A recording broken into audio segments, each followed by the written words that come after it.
Zimin, zimin var. Şu İmaniye tarlalarında bir yerin hikayende çok kolay. En yüksek yerlerde, üstü yerlerde. Burada şu bir cam, yani şişe, sulandık. Buradaki dibine böyle asbest mi, büyüdü mü? Şu eğik olsun. Şu çıkışken. Bu ta şu 2-3-4 mil uzaktım mı? Küçük olsun, şu parlak. Şuradan Louis'e çıktıydık.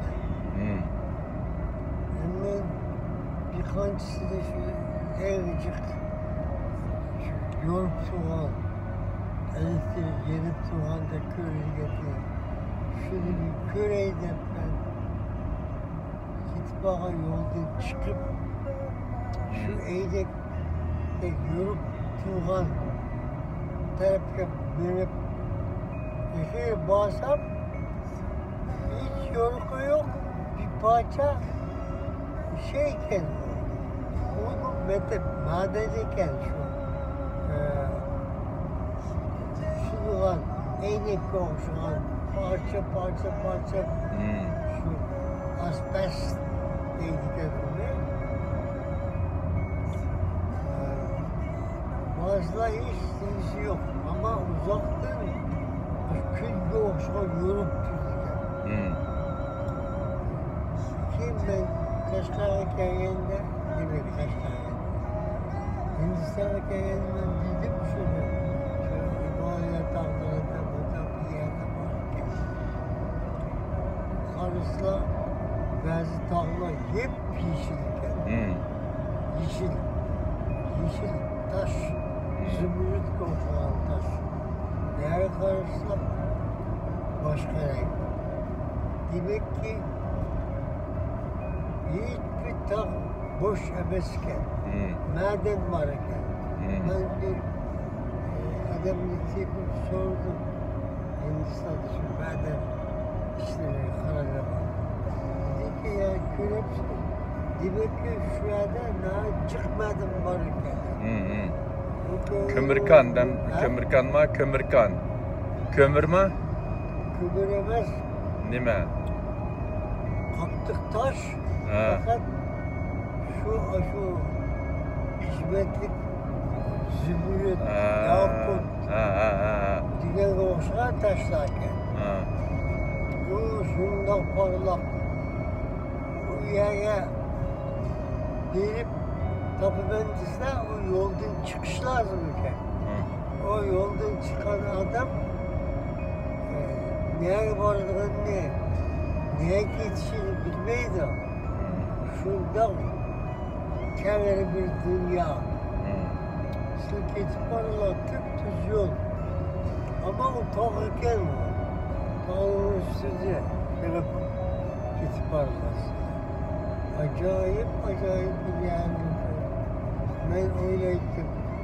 Ben ileride bu şu yollardan çıkıp ileride bu taş hususunda ben okusam şunu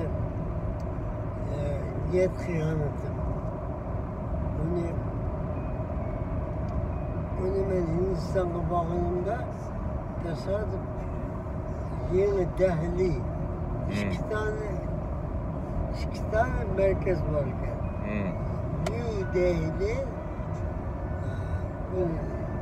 Urduca Prana Delhi eski Kona Delhi yeni Delhi. Bu şu merkez payitaht olduğu için adamlar onu kebağa adamlar kazıdıgan kâki paltısı mı yok. Şu teybeydi hiç kişi yok. Şu hemmisi en kıymetli taşlıyken ben bir yere badım ben. Ben Hindistan'dan çıkıp Pakistan'a ötüme. Ne gelirse vizinin devası pul iken. Asgari bulmazsa hemen vizi verirken. Öte pitliği verirken.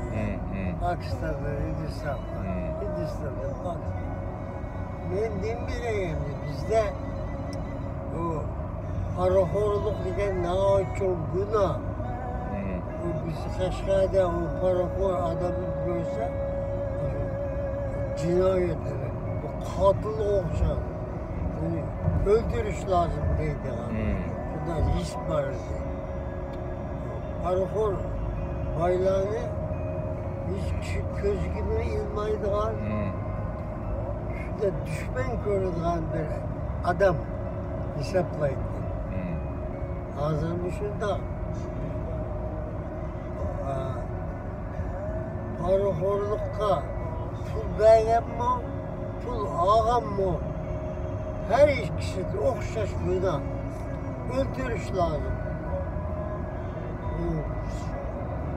Cezası şu ölüm cezası. Hep bilirdik ha. Ağzımızdan bilirdik. Bunlar işlerini kıpmaydı bizim Uygurlar. Bizim Uygurlar bizim sahibi yok. Hiç kişi yok.